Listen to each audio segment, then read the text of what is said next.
بسم اللہ الرحمن الرحیم. ثالثا شبہۃ و تفنیدها. شبہۃ و تفنیدها، ایک اعتراض اور اس کا جواب. ويتولى الإمام الشاطبي بعد أن أيد القاعدة بأدلتها إرادة شبهة قد توهم بادي الأمر إخلالها بأصل هذه القاعدة ومفاد هذه الشبهة. اوپر جو قاعدہ ذکر کیا امام شاطبی رحمۃ اللہ علیہ نے، اس کے دلائل ذکر کرنے کے بعد امام شاطبی رحمۃ اللہ علیہ یہاں پر ایک اعتراض ہے اس کو پیش کر رہے ہیں. اور جو بادی الامر میں ظاہری نظر میں یہ بھی محسوس ہو رہا ہے کہ صحیح ہے یہ اشکال، اس اشکال کو اور اعتراض کو پیش کر رہے ہیں. ان بعض الفقهاء قد حكموا ببطلان الصلاة في الارض المغصوبة وبطلان الزكاة بالسكين المغصوبة، فالاختلال هنا لم يكن في اصل الصلاة ولا في اصل الزكاة، انما في وصفها المكمل، ورغم ذلك قالوا بالبطلان. قاعدہ تو یہی تھا کہ مکمل کی وجہ سے مکمل کو رد نہیں کیا جائے گا. اور اسی مثالوں میں احناف وغیرہ کی مثال آپ سن چکے ہیں کہ ہمارے یہاں غصب شدہ زمین میں کوئی نماز پڑھے گا تو نماز میں کراہت تو اپنی جگہ پر ہے لیکن نفس نماز ادا ہو جائے گی. اس طرح کرنا تو مکروہ عمل ہے لیکن صلاۃ ادا ہو جاتی ہے. اسی طرح کسی کی چھری غصب کر کے ایک آدمی جانور ذبح کر رہا ہے تو ہمارے یہاں یہ کرنا جائز پسندیدہ عمل نہیں سمجھا گیا شرعی اعتبار سے، لیکن جانور ہمارے یہاں حلال ہوتا ہے. لیکن حنابلہ کے یہاں یہ قاعدہ نہیں ہے، بلکہ وہ حضرات کہتے ہیں کہ اگر کوئی شخص غصب شدہ زمین میں نماز پڑھے گا تو نماز ہوگی ہی نہیں، صحیح ہی نہیں ہوگی. گویا مکمل کی رعایت کی وجہ سے مکمل کو قربان کیا گیا، جبکہ قاعدہ اس کے برخلاف ہے. اسی طریقے سے چھڑی غصب کر کے جانور ذبح کیا جا رہا ہے، وہ حضرات کہتے ہیں کہ جانور ذبح کرنا حلال ہی نہیں ہوگا، یعنی جانور ذبح چاہے کر دے اس کا استعمال آدمی کے لیے حلال نہیں ہوگا. تو گویا غصب شدہ چھری سے ذبح کرنا، یہ یعنی صحیح چھری سے ذبح کیا جانا یہ ایک مکمل تھا. اس کے بجائے اس مکمل میں اس نے یہ کر دیا کہ غصب شدہ چھری استعمال کر لی. تو احناف وغیرہ یہ کہہ رہے ہیں کہ ان کے یہاں ہمارے یہاں جائز ہے، کراہت اپنی جگہ پر ہے لیکن جانور حلال ہوگا. حنابلہ ان دونوں مسئلوں کے اندر اور اس طرح کے جتنے بھی مسائل ہیں حنابلہ ان مسائل میں یہ کہتے ہیں کہ مکمل کی کمی کی وجہ سے مکمل کو بھی کل عدم قرار دیا جائے گا. یہ امام شاطبی رحمۃ اللہ علیہ نے اس اعتراض کو اٹھایا اور یہ کہا کہ قاعدے میں تو یہ ہے کہ مکمل کو مکمل کی وجہ سے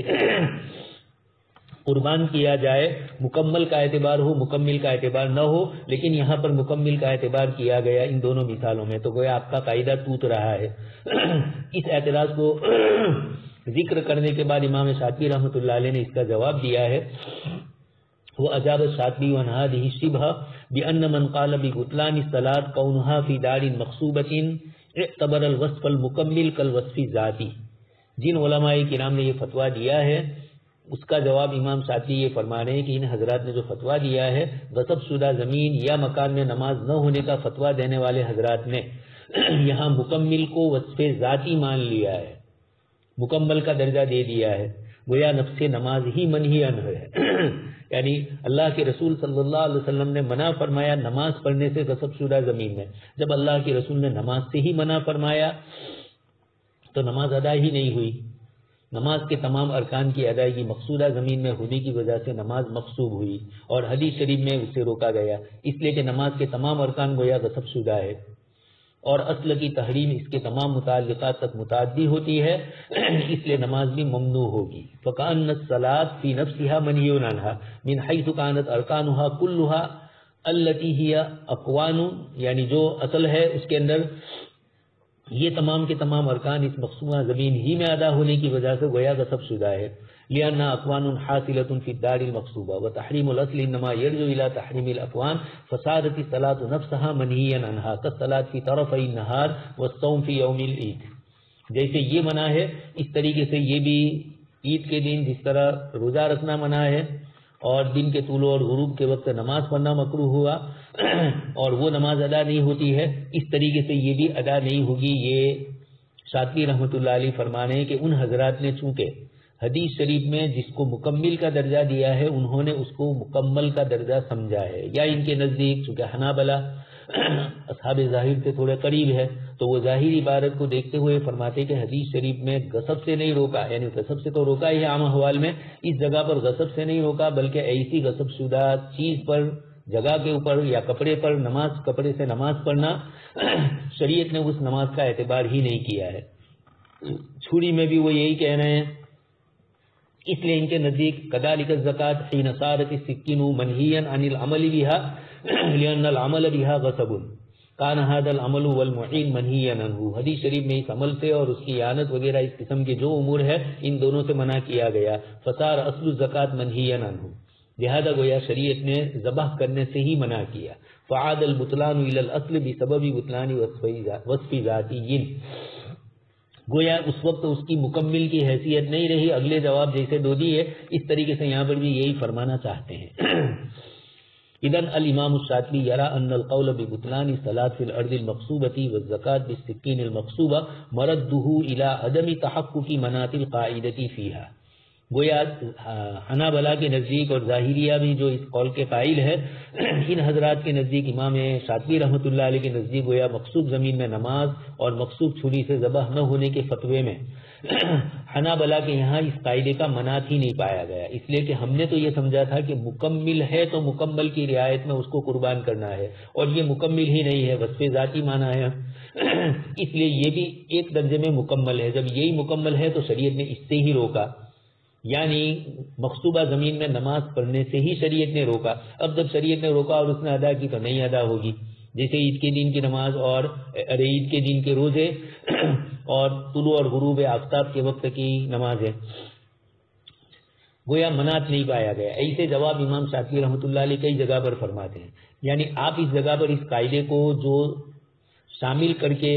اعتراض پیش آتا ہے کہ قاعدے کے اعتبار سے تو نماز ہو جانی چاہیے اور یہاں نہیں ہو رہی ہے، تو اس کا جواب دیا کہ یہ قاعدہ اس مسئلے کے ساتھ ہے ہی نہیں، اس لیے کہ قاعدہ تو یہ ہے کہ مکمل کی رعایت کرتے ہوئے مکمل کو رد نہ کیا جائے، اور یہاں جس کی رعایت کی جاتی ہے وہ مکمل نہیں ہے بلکہ وہ خود بھی مکمل ہے، اس لیے قاعدہ یہاں پایا ہی نہیں گیا، جیسا اگلی دو مثالوں میں فرمایا۔ اس لیے اس رائے کے جو ماننے والے حضرات ہیں جن اوصاف میں خلل پایا جا رہا ہے وہ ان کے نزدیک ذاتی ہے، مکمل کا درجہ نہیں رکھتے، اور ذاتی وصفوں میں خلل پائے جانے سے اصل میں بھی خلل، جیسے آپ کل مثال سن چکے ہیں، رکوع، سجدہ، قیام یہ نماز کے فرائض ہے، ارکان میں سے ہے، ان کے چھوٹنے سے نماز ہی نہیں ہوتی، اس طریقے سے یہاں پر ان کے نزدیک یہ رکن کا درجہ گویا رکھ رہے ہیں، ذاتی وصف ہے۔ اس قاعدے کے خلاف نظر آنے والے جتنے بھی فروعی مسائل ہوں گے، امام شاطبی رحمۃ اللہ علیہ نے عمومی طور پر یہی تجزیہ فرمایا۔ ایسی فروعی مسائل اور ان کے دلائل پر نظر ڈالنے سے یہ بات واضح ہوتی ہے کہ عمومی طور پر اس کے قائل حنابلہ ہے۔ آگے کہنے نجد ان القائلین بها هم جمہور الحنابلہ، ابن قدامہ وغیرہ حضرات نے اس مسئلے کو ذکر کیا ہے، اس بنیاد پر یہاں ذکر کیا جاتا ہے، اور ان حضرات نے یہ جو تجزیہ ان حضرات نے کیا ہے اس کا سبب ان کا ایک دوسرا قاعدہ ہے، گویا حنابلہ اپنے ایک اور قاعدے کی وجہ سے اس قاعدے پر عمل کر رہے ہیں۔ وہ قاعدہ ان کے یہاں کیا ہے اس کو ذکر کر رہے ہیں، ان النہی یقتضی فساد المنہی عنہ سواء اکان النہی واردا علی وصف مجاور ام وصف لازم ام علی الشیء عینہ۔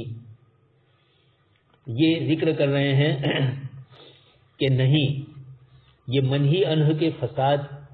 کی متقاضی ہے، جن جن چیزوں میں شریعت نے جن جن چیزوں سے روکا ہے، شریعت کی جو منہیات ہے اس منہیات کا ارتکاب کرنا فساد کا تقاضا کرے گا کہ وہ چیز ادا نہیں ہوگی، اس لیے کہ شریعت نے اس کو اس طریقے سے کرنے سے منع کیا۔ تو حنابلہ فرماتے ہیں کہ جب شریعت منع کر رہی ہے تو آپ کس طریقے سے اس کو جواز ثابت کریں گے، چاہے اس وصف کا تعلق داخلی وصف سے ہو، خارجی سے ہو، یا خود موصوف کی اپنی ذات سے ہو۔ ام عن الشیء عینہ فہم لم یفرقوا بین النہی عن ذات الشیء والنہی عن وصفہ۔ حنابلہ یہ کہتے ہیں کہ کسی چیز کا ذاتی وصف ہو یا چاہے وصف مجاور ہو، نہیں اس کے وصف کی ہو یا نہیں اس کی ذات کی ہو، ہمارے نزدیک کوئی فرق نہیں ہوگا، بل اعتبروا النہی عن الوصف کالنہی عن الذات، ذات سے جیسے نفی ہے اس طریقے سے یہاں پر وصف کی بھی نفی سمجھی جائے گی، اس لیے وصف کی نفی سے اس چیز کو ادا کرنا معتبر ہی نہیں ہوگا۔ فی استراء الفساد بقطع النظر عن کون الوصف مجاورا او لازما، یہ چونکہ ان کے نزدیک یہ قاعدہ ہی ہے،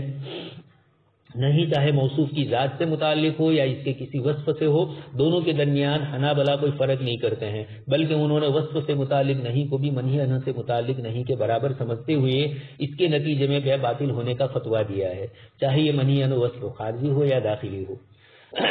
خارجی وصف کے منہی عنہ کی مثال میں اذان جمعہ کے وقت کی گئی بے کو پیش کیا جاتا ہے، آگے انہوں نے اسی کو ذکر کیا، والوصف المجاور هو كالنهي عن البيع وقت النداء، اس صورت میں وارد نہیں کا تعلق نفس عقد سے نہیں ہے بلکہ اذان کے وقت بے کیے جانے سے ہے۔ داخلی وصف کے منہی عنہ ہونے کی دوسری مثال آپ سن چکے ہیں، 10 ذی الحجہ اور ایام تشریق میں روزہ رکھنے سے آپ صلی اللہ علیہ وسلم نے منع فرمایا، یہ نہیں ایک ایسے وصف سے متعلق ہے جو وقت سے متصل ہونے کے ساتھ ساتھ روزے سے بھی متصل ہے، اس لیے کہ جب روزہ رکھا تو وہی دن مہمانی کے ہیں، ان دنوں میں مہمانی اور روزہ دونوں جمع نہیں ہو سکتا ہے، وہاں تو پہلی مثال میں تو جمع ہو ہی سکتا ہے، آپ بس میں سفر کر رہے ہیں، گاڑی میں سفر کر رہے ہیں اور مسجد ہی کی طرف جا رہے ہیں اور راستے میں بے ہو رہی ہے، تو ایسا وصف ہے جو سعی الی المسجد بھی ہو رہی ہے اور اس کے ساتھ ساتھ بے بھی ہو رہی ہے، تو وہاں تو جمع ہوا، لیکن یہاں تو ہو ہی نہیں سکتا ہے، یہ دونوں ایک درجے میں سمجھے جائیں گے ان حضرات کے نزدیک۔ خود کسی چیز سے نہیں سے متعلق کی مثال شریعت نے کچھ قسم کی بیع سے بالکل ہی منع فرما دیا، اس طریقے سے ہمارے نزدیک جیسے کچھ بیعات ہے شریعت نے جس سے منع حراس منع فرمایا اور ان بیعات کو باطل ہونے کا درجہ دیا جائے تب تو سمجھ میں آتا ہے، اور فاسد کا درجہ دیا جائے تو ہمارے نزدیک بھی فساد والی جو بیع ہوتی ہے اس کو رد ہی کیا جاتا ہے۔ البتہ بیع جدید فی حق کی تعلیف ہمارے یہاں ان کے یہاں یہ شکل نہیں بنے گی، ان کے یہاں جتنی چیزیں فاسد ہے ان سے فساد بطلان ہی کا درجہ رکھے گا، چاہے معاملات کے مسائل ہے، معاشرات کے مسائل ہے، اس کے باوجود ان کے نزدیک یہ ہے۔ یعنی حنابلہ نے ذاتی یا داخلی اوصاف اور خارجی یا مکمل اوصاف کے درمیان کوئی فرق نہیں کیا، ان کے نزدیک حدیث شریف میں جس چیز سے منع کیا اصل شے کا ارتکاب کرنا جائز ہی نہیں ہوگا، چاہے وصف مجاور ہو یا چاہے وصف داخلی خارجی کچھ بھی ہو، سب کا ایک ہی حکم۔ اس طرح امام شاطبی رحمۃ اللہ علیہ کی یہ بات بھی ثابت ہو جاتی ہے کہ اس مسئلے میں حنابلہ نے جو اختلاف کیا ہے اس کا سبب ان کے نزدیک دوسرا قاعدہ ہے، اس لیے وہ اس قاعدے کا اعتبار کرتے ہوئے اس قاعدے کو رد کر رہے ہیں۔ گویا حنابلہ نے یہاں یعنی اشکال یہ ہوا کہ حنابلہ نے یہاں مکمل کو کیوں ترجیح دی، اس کا جواب دیا کہ ان کے نزدیک وہ مکمل ہے ہی نہیں، بلکہ ان کے نزدیک مسئلہ یہ ہوتا ہے کہ جب بھی فساد آئے گا کسی چیز میں کسی بھی درجے کا، اس کا ادا کرنا صحیح نہیں ہوتا، لہذا حنابلہ کا یہ اعتراض اب باقی حنابلہ پر نہیں رہا، انہوں نے دوسرے قاعدے پر عمل کیا۔ امام شاطبی رحمۃ اللہ علیہ کی اس کی تائید بعض متاخرین حنابلہ کے عبارتوں سے بھی معلوم ہوتی ہے، انہوں نے منہیات کا فرق کرتے ہوئے داخلی اور خارجی اوصاف سے متعلق نہیوں میں فرق کیا ہے، کیا بھی ہے اور نہیں بھی کیا ہے۔ جہاں کیا ہے وہاں یہی سمجھا جائے کہ عام احوال میں تو وہ کرتے ہیں، لیکن کچھ اس قسم کی بھی باتیں آتی ہے، جیسے امام طوفی کے حوالے سے ایک عبارت نقل کی جاتی ہے، وَقَأَنَّ الْحَنَابِلَةَ لَمْ يُقِيمُوا فَرْقًا بَيْنَ مَا هُوَ ذَاتِيٌّ مِنَ الْأَوْصَافِ وَمَا هُوَ مُجَاوِرٌ أَوْ مُكَمِّلٌ وَاعْتَبَرُوا كُلَّ نَهْيٍ مُقْتَضِيًّا لِلْفَسَادِ بِقَطْعِ النَّظَرِ عَنْ مَحَلِّهِ الَّذِي وَرَدَ عَلَيْهِ هذا كله يؤكد ما قاله الإمام الشاطبي من أن خلاف الحنابلة في هذه المسألة راجع إلى تحقيق المناط لا إلى أصل اعتبارها۔ اس کی مثال اس سے پہلے آپ کو میں دے چکا ہوں، قرآن کریم نے تسمیہ جانور کی ذبح کرنے کے اوپر لازمی قرار دیا، کلوا مما ذکر اسم اللہ، اور دوسری آیت میں فرمایا ولا تأکلوا مما لم یذکر اسم اللہ۔ لیکن امام شافعی رحمۃ اللہ علیہ نے یہ فرمایا کہ اگر کسی نے عمدن کی تسمیہ چھوڑ دیا تو اس کا یہ جانور ذبیحہ اس کا حلال ہوگا۔ ائمہ ثلاثہ ایک طرف حضرت امام شافعی رحمۃ اللہ علیہ ہے، تو علامہ آلوسی رحمۃ اللہ علیہ نے ایک مسئلہ اٹھایا اور یہ کہا کہ کیا یعنی کچھ لوگوں نے یہ اشکال کیا کہ جب کتاب اللہ میں اثباتاً و نفیاً اللہ کا نام لینا ضروری قرار دیا اور نفیاً جن جانوروں پر نام نہیں لیا ان کا منع فرمایا قرآن نے کھانے سے، تو یہ حکم بڑا موقد ہو گیا، اثباتاً بھی موقد اور نفیاً بھی۔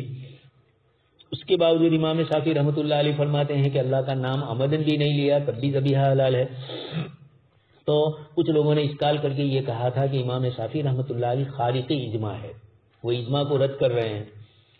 حضرت علامہ آلوسی رحمۃ اللہ علیہ نے اس کا جواب دیتے ہوئے اس آیت کی تفسیر میں 8ویں پارے کی بہت شدت سے آپ نے ذکر کیا اور یہ کہا کہ امام قریشی امام شافعی وہ قرآن کو نہیں سمجھیں گے جبکہ قرآن ان کی لغات میں نازل ہوا ہے۔ یقیناً خارق اجماع کا امام شافعی رحمۃ اللہ علیہ پر اشکال کرنا صحیح نہیں، وہاں پر بھی یہی جواب دیا جائے گا امام شافعی رحمۃ اللہ علیہ کی طرف سے کہ ان کے یہاں آیت کا جو مناط ہے، امام شافعی رحمۃ اللہ علیہ فرماتے ہیں کہ جاہلیت میں کفار اس طریقے سے ذبح کرتے تھے، اللہ کا نام نہیں لیتے تھے، غیر اللہ کا نام لیتے تھے۔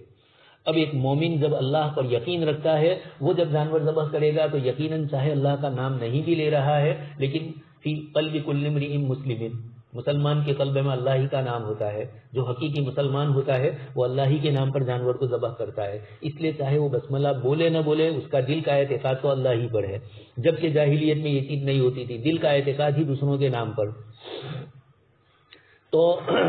امام شافعی رحمۃ اللہ علیہ نے فرمایا کہ آیت کا مصداق تو کفار تھے جو اس طریقے سے غیر اللہ کا نام لیتے تھے، مسلمانوں کو ان سے فرق امتیازی کے طور پر فرمایا گیا، تو اللہ کا نام لے ثواب بھی اس کو پسند فرماتے ہیں۔ نعوذ باللہ ہمارے یہاں یہ تصور ہو جاتا ہے کہ جب کسی امام کا کوئی ایک مسلک، اس مسلک میں وہ گنجائش دیتے ہیں، اس گنجائش کو ہم اصل مسلک سمجھ لیتے ہیں۔ اصل تو یہی ہے کہ وہ دوسرے علماء اور دوسرے فقہا جیسا کہتے ہیں، امام شافعی بھی یہی کہتے ہیں، یہی حال ہمارا اب مثلا سورہ فاتحہ کا فرض ہونا واجب ہونا، کون حنفی ہے جو سورہ فاتحہ کو چھوڑتا ہے؟ بلکہ بلا تصور بھی یعنی نماز میں دھیان دوسری طرف بھی ہے۔ اب میں اپنے دیشوں پر قیاس کر کے کہہ رہا ہوں، آپ جیسے حضرات کو مراد نہیں لیا، اب وہ شروع کرتا ہے الحمدللہ شروع ہو ہی جاتی ہے۔ تو کچھ مسائل ایسے ہوتے ہیں کہ وہاں اس کو جو واجب کہا اس کی وہی فقرہ ما تیسر وغیرہ آپ سن چکے ہیں۔ تو امام شافعی رحمۃ اللہ علیہ بھی اس بات کی طرف رجحان نہیں رکھتے ہیں کہ لوگ جان بوجھ کر اللہ پاک کا نام نہ لے کر ذبح کریں، بلکہ وہ یہ کہنا چاہتے ہیں کہ آیت میں جو تاکیدی حکم دیا گیا یہ کفر کے مقابلے میں ہے۔ تو امام شافعی رحمۃ اللہ علیہ فرماتے ہیں کہ ایک مومن ذبح کرتا ہے تو اس کے ساتھ یہ مسئلہ ہی نہیں ہے، لیکن خیر آیت کا ظاہر تو چونکہ مومنین ہی کو خطاب کر رہا ہے، ولا تاکلوا اور کلوا، لیکن امام شافعی رحمۃ اللہ علیہ اس کی شدت کو کم کر رہے ہیں اور یہ فرماتے ہیں کہ آمدن بھی اگر بسم اللہ نہیں پڑھا لیکن مومن ہے تو یقینی بات ہے کہ وہ اللہ ہی کی طرف اللہ ہی کے لیے ذبح کر رہا ہے۔ یہ امام شافعی رحمۃ اللہ علیہ فرماتے ہیں۔ وہاں جواب یہی دیا کہ یہ امام قریشی اپنی دلیل کے اعتبار سے فرما رہے ہیں، تو یہ آیات کا مناط انہوں نے دوسرا مراد لیا اور ہم نے دوسرا مراد لیا، اس لیے ہم نے آمدن کو جائز نہیں کہا اور انہوں نے کہا کہ آمدن ہو تب بھی کچھ نہیں، اور روایتوں سے بھی اس کی تائید ہوتی ہے۔ امام شافعی رحمۃ اللہ علیہ نے اگرچہ جمہور کے خلاف ہے یہ، لیکن امام شافعی جیسا آدمی جب کوئی بات کرتا ہے، حضرت مولانا ابرار صاحب رحمۃ اللہ علیہ بار بار سبق میں ہمیں فرماتے تھے کہ آخر امام شافعی بھی تو کوئی بڑے امام ہے، رازی اور غزالی جیسے ان کے ساتھ ہے۔ خیر یہ تو مولانا کی ایک تعبیر تھی، چونکہ رازی اور غزالی دونوں شافعی ہے اور ایک اسلام کا حجت الاسلام ہے، اسلام کا دماغ ہے، اور ایک اسلام کی حجت ہے اور ایک اسلام کا قلب ہے۔ امام غزالی تصوف والے تھے تو قلب اسلام ان کو تعبیر کیا، اور امام راضی رحمۃ اللہ علیہ تصوف والے بھی تھے، لیکن چونکہ زیادہ تر امام غزالی رحمۃ اللہ علیہ شروع میں ہی رہے اور بعد میں آپ تصوف کی لائن سے گئے، امام الحرمین کی خدمت میں آپ تشریف لے گئے اور پھر آپ نے مراقبے کیے۔ حضرت مولانا علی میاں صاحب نے مختارات کے اندر آپ کی قلبی کیفیات کو ذکر کیا ہے۔ ہر عالم کو اور ہر مفتی کو اس کو پڑھنا چاہیے کہ ہم پر بھی کبھی کبھی ایسی کیفیت آنی چاہیے کہ ہم رسمی علوم کو ہی سب علوم نہ سمجھ لیں اور اپنے آپ کو یحسبون انہم یحسنون صنعا سمجھ لیں اور آخرت کی طرف مائل نہ ہو۔ قلب کی اصلاح والے جو اعمال ہے، غیبت ہے، ایک دوسرے سے حسد کرنا ہے، چغلیاں ہیں، یہ ایسی دیمک کی طرح ہمارے اعمال کو کھا جانے والے، میری امت کا مفلس جو فرمایا، یہ افلاس سے ہم بچ جائیں تو راضی بھی چاہیے، غزالی بھی چاہیے۔ خیر تو حضرت امام شافعی رحمۃ اللہ علیہ نے ان کی دلیل کمزور ہے لیکن نفس دلیل کے اعتبار سے دلیل کہی جائے گی، تو اب یہ کہا جائے گا کہ امام شافعی رحمۃ اللہ علیہ اس جگہ پر لا تاکلوا اور کلو کے اندر ان کا مناط ہی نہیں پایا گیا۔ احناف کے یہاں بھی اس طرح کی مثالیں آتی ہے، احناف جب کسی روایت کے خلاف کوئی بات کرتے ہیں تو روایت کے خلاف وہ نہیں ہوتی ہے، وہ گنجائش کے درجے میں فرماتے ہیں۔ آگے ایک مسئلہ آتا ہے کہ حدیث شریف میں فرمایا کہ ہر 40 بکری میں ایک بکری، وہیں کچھ لوگوں نے اشکال کیا کہ امام ابو حنیفہ رحمۃ اللہ علیہ حدیث شریف کے معنی کو بدل رہے ہیں اور یہ کہہ رہے ہیں کہ بکری کی جگہ پر اگر کسی نے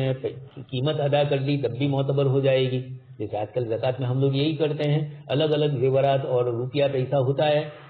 الگ الگ چیزیں ہوتی ہے جن پر زکوٰۃ آتی ہے, لیکن عمومی طور پر پیسوں سے دے دیتے ہیں. کچھ مسلمانوں کو معلوم نہیں ہے, ان کی زمینیں عشری ہوتی ہے تب بھی وہ اس میں زکوٰۃ دیتے ہیں. تو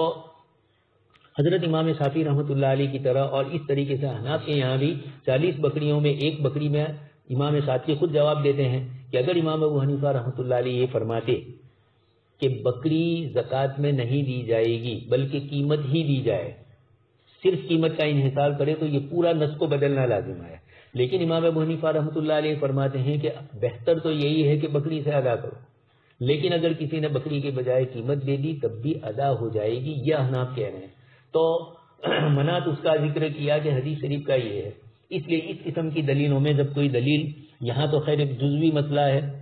اور حنابلہ چونکہ اس مسئلے کے اندر تھوڑے آیات کے ظاہر اور احادیث کے ظاہر پر عمل کرنے والے اور تھوڑی ان کے یہاں اس مسئلے کے اندر محبت الہی, محبت رسول صلی اللہ علیہ وسلم کا غلبہ ہے, اور دیگر ائمہ کے یہاں امت کے احوال کو بھی دیکھا گیا, امتیوں کے احوال کو بھی دیکھا گیا, اور اس بنیاد کے اوپر یسرا ولا تعسرا بشرا ولا تنفرا والی روایتیں بھی ان کے پیش نظر تھی. اس لیے ان حضرات نے اس قسم کی دلیلوں میں یہ کہا. اسی لیے آپ سن چکے ہیں مذاہب کے اختلاف کے اندر کہ حنابلہ کے یہاں اس کی سنت بھی ہوتی ہے, مستحب بھی ہوتی ہے, واجب بھی ہوتی ہے, کچھ مثالیں اس طرح کی ہو جاتی ہے. تو اس کی وجہ یہی ہے کہ وہ آیات کے ظاہر اور احادیث کے ظاہر کو دیکھ کر الگ الگ اعتبار سے تو ایک چیز پر ایک سے زائد احکام بھی وہ لگاتے ہیں. اس کی وجہ یہی کہ حدیث شریف کے الگ الگ کلمات کا جو ٹیمپریچر اور ان کا جو پیمانہ ہوا, اس کی بنیاد کے اوپر وہ حضرات یہ کرتے ہیں. خیر, امام طوفی رحمۃ اللہ علیہ کے یہاں گفتگو کی جاتی ہے, وہ یہ فرماتے ہیں وَيُعَلِّلُ الطُّوفِي سَبَبَ عَدَمِ بُطْلَانِ التَّصَرُّفِ فِي حَالِ كَوْنِ النَّهْيِ رَاجِعًا إِلَى الْوَصْفِ الْخَارِجِ فَيَقُولُ بِأَنَّ النَّهْيَ يَصْلُحُ أَن يَكُونَ مُؤَثِّرًا فِي فَسَادِ الْمَنْهِي بِالْجُمْلَةِ لَكِنْ إِذَا تَعَلَّقَ بِالشَّيْءِ عَيْنِهِ كان أمس به وأخص فقوي على التأثير بخلاف ما إذا نهي عنه لغيره فإن تعلقه به ضعيف والأصل يقتضي صحة أفعال الوكلاء. بہت اچھی بات فرماتے ہیں کہ خارجی وصف سے متعلق نہیں جب پائی جانے کی صورت میں عقد کے باطل نہ ہونے کی علت, امام طوفی رحمۃ اللہ علیہ جو فرماتے ہیں اس میں پہلے تو انہوں نے ایک اصول ذکر کیا اگلی عبارت میں, والمختار ان النهي عن الشيء لذاته او وصف لازم مبطل ولخارج عنه غیر مبطل. یہ فرماتے ہیں کہ مختار قول یہی ہے کہ داخلی وصف سے متعلق نہیں کے نتیجے میں عقد باطل ہوتا ہے اور خارجی عقد سے متعلق عقد کے نتیجے میں نہیں ہوتا ہے. یہ گویا انہوں نے صفات کے اعتبار سے فرق کیا. احناف بھی اسی طریقے سے فرق کرتے ہیں. تو یہاں پر اس مسئلے میں بھی امام طوفی رحمۃ اللہ علیہ نے اس کی جو دلیل ذکر کی, علت جو ذکر کی, وہ یہ فرماتے ہیں کہ شریعت مطہرہ جب کسی چیز سے منع کرتی ہے تو نہیں میں منہی عنہ میں بالجملہ فساد کا باعث ہونے کی اہلیت تو پائی ہی جاتی ہے, تبھی تو شریعت روک رہی ہے. لیکن اب دیکھا جائے گا کہ یہ نہیں, جب کسی چیز سے براہ راست متعلق ہوگی تو ایسی صورت میں اس پر زیادہ اثر انداز ہوگی, اور اس کے برخلاف براہ راست تعلق نہ ہونے کی صورت میں یہ تعلق کمزور ہوگا. جیسے آپ مثال سن چکے ہیں, ایک تو بے سے روکا جا رہا ہے جس میں فساد ہے, اور ایک جمعہ کی اذان کے وقت بے ہو رہی ہے, اس سے روکا جانا. یقیناً دونوں مسئلوں میں فرق ہوگا, وہاں فساد زیادہ ہے اور یہاں پر صرف خارج سے آیا ہے. تو ایک تو یہ بات امام طوفی رحمۃ اللہ علیہ نے فرمائی. اس کے برخلاف براہ راست تعلق نہ ہونے کی صورت میں یہ تعلق کمزور ہو جاتا ہے, چونکہ اصل شے عاقلوں کے افعال کی صحت کا تقاضا کرتی ہے. یہ جو چیز ہے امام ابو حنیفہ رحمۃ اللہ علیہ بھی عاقل بالغ آدمی کے کلام کو لغو نہ قرار دیا جائے, اس پر امام ابو حنیفہ رحمۃ اللہ علیہ فرما رہے ہیں. اس لیے جب مکلف آدمی کو جملہ بولتا ہے تو اس کو لغو نہیں قرار دیا جاتا, اس کو مرولی میں نہیں بیچتے ہیں, یعنی اس کا دماغ معاف نہیں ہو چکا ہے. ایک آدمی کوئی کام کرے اور اس کو پوچھا جائے کہ کیوں کیا, اور شریعت کے خلاف ہے تو کہا ایسے ہی کیا. ایک مومن کو مکلف بنایا ہے, اور جب مکلف بنایا ہے تو ان اعمال جزیات کے اندر نفس انسان کو تو ایمانیات کا مکلف بنایا, اور ایک مومن کو ایمانیات کے بعد اعمال کا بھی مکلف بنایا. تو ان اعمال کے اندر اگر کوئی عمل وہ کر رہا ہے تو اس سے پوچھا جائے گا. لیکن چونکہ ایک مومن ہے، مسلمان ہے، جب وہ کوئی کام کرتا ہے تو اتنی بیوقوفی تو نہیں کرے گا کہ کام کرنے کے بعد بھی وہ نہ کرنے کے درجے میں ہو، اس کو اس کا ثواب ہی نہ ملے. اس لیے وہ یہ کرتا ہے کہ کوشش کرتا ہے شریعت سے ہم آہنگی کی، کہ میرا عمل اللہ کے احکام اور اللہ کے رسول صلی اللہ علیہ وسلم کے احکام کے موافق ہو. جب میں عمل پڑھ ہی رہا ہوں، نماز پڑھ ہی رہا ہوں، تو میری نماز طریقہ نبی صلی اللہ علیہ وسلم کے مطابق ہو. اس لیے عاقلوں کے افعال کی صحت کا تقاضا کرتی ہے. اصل سے شریعت یہی کہہ رہی کہ ایک عقل مند آدمی مومن ہے، عاقل، یقیناً وہ کوئی کام کرے گا تو افعال کی صحت کا تقاضا ہی ملحوظ رکھے گا وہ. اس لیے اس سبب ضعیف میں اپنے سے کبھی تر اصل کو رفع کر دینے کی قدرت نہیں ہے. یہ سبب ضعیف ہے. جمعہ کے وقت، اذان کے وقت راستے چلتے ہوئے بے کرنا، یہ جو نفی اور یہ جو نہیں ہے، یہ کم درجے کی ہے. اور اس بنیاد پر اصل بے کو روک دینا، اصل بے کی عدم جواز کا حکم لگانا، اتنی تاثیر وہ نہیں رکھتا ہے. یہ مکمل یہاں ضعیف ہے. اس بنیاد کے اوپر اس کی رعایت نہ کرتے ہوئے مکمل کی رعایت کر کے بے کو جائز کرا دیا. اچھا، اس سبب ضعیف میں اپنے سے کبھی تر اصل کو رفع کرنے کی قدرت نہیں ہے. یہ صاحب ذکر کیا امام علامہ طوفی رحمۃ اللہ علیہ نے. والاصل یقتضی صحت افعال العقلاء فلا يقوى هذا السبب الضعيف فلا يقوى هذا السبب الضعيف على رفع هذا الاصل القوي، یا فلا يقوى هذا السبب الضعيف واذا النهي عنه لعينه يدل على ان ذاته منشأ المفسدة المطلوب اعدامها. اسی طریقے سے یہ بھی سمجھنا ہے کہ نہیں کسی چیز کی جب ذات سے متعلق ہوتی ہے تو اس کا مطلب یہ ہے کہ شریعت بذات خود اس چیز میں ایسا مفسدہ دیکھ رہی ہے اور وہ بذات خود ایسے مفسدہ کا باعث ہے جس کو دور کرنا شرعاً مطلوب ہے. ایسی صورت میں مفسدہ خود اس کی ذات میں پایا جاتا ہے، لہذا اس سے دور رہنا بندے کے لیے ضروری ہوگا. اس کے برخلاف کسی اور سبب سے نہیں وارد ہونے کی صورت کا مطلب یہ ہوا کہ مفسدہ عارضی ہے جو کسی خارجی امر کی وجہ سے پایا جا رہا ہے. فيقوي مقتضى إعدامها والمنهي عنه لغيره يدل على أن مفسده عرضية منشأها أمر خارج عنه فيضاعف المقتضي لإعدامها. لہذا اب اس موقع کے اوپر وہ اصل کو ختم کرنے کے تقاضے میں کمزور پڑ جاتا ہے. امام طوفی رحمۃ اللہ علیہ نے اس کے بعد اذان کے وقت بے کے سلسلے کے مسئلے کو ذکر کیا اور اس جیسے دوسرے عقود کی نہی کو بطور مثال کے پیش کیا. اور اس سے منع اس لیے کیا گیا کہ اس کے اندر نماز چھڑوانے کی صفت پائی جاتی ہے، لیکن چونکہ یہ وصف مبی کا دائمی وصف نہیں ہے، اس لیے عقلاً ممکن ہے کہ اذان اور نماز جمعہ کے درمیان عقد ہو جائے اور اس کے بعد بھی نماز نہ چھوٹے جیسے راستہ چلتے ہوئے. لہٰذا ایسے عقد کے سلسلے میں زیادہ صحیح بات یہ ہے کہ وہ صحیح ہو جاتا ہے. امام طوفی رحمۃ اللہ علیہ کے اس کلام سے بھی امام شاطبی رحمۃ اللہ علیہ کی تائید ہوتی. وہذا کلہ یوثق المعنى الذي ذكره الشاطبی یؤکد مضمون رده للشبهة الواردة على القاعدة.